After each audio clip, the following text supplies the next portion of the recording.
Kahit na nga nagsalita na ang aktor na si Jericho Rosales na wala nga siyang alam sa mga kumakalat na issue na dinedma nga niya si Kim Chiu.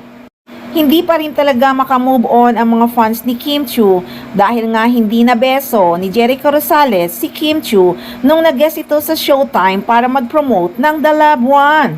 Pati nga ang pabirong sagot ni Echo na wala lang ay talagang pinuna ng madlang people at mga fans ni Kim Chiu. Hanggang ngayon nga ay patuloy pa rin ang pangbabas nila sa aktor. Pati nga si Ann Curtis ay nadamay nga at hindi daw nila panonoorin ang pelikula ni Ann Curtis na kasama si Echo na The Loved One.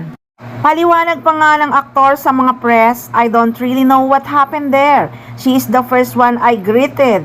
She said hi to me. I don't know what happened." At may ganong balita.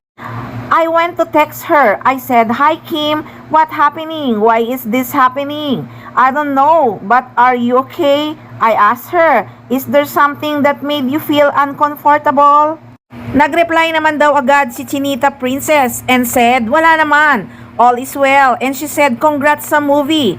I have to check on her. I have no idea." Lahad pa ni Jericho Rosales. Wala nga talagang kamalay-malay ang aktor na may mga issue na ganon, kaya nagulat naman daw talaga si Jericho Rosales na kumalat na nga ito sa social media.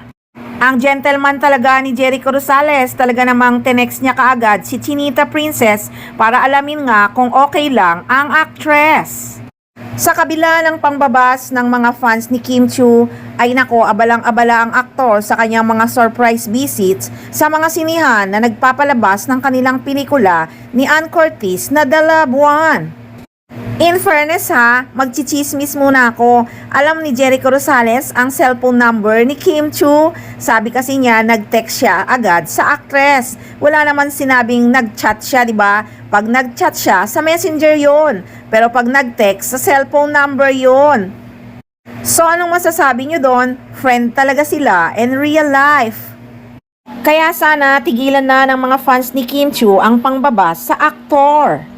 Buti na nga lang hindi pumunta si Jericho Rosales sa bahay ni Kim Chiu dahil sa pagkakaalam ko nga magkapit-bahay talaga sila.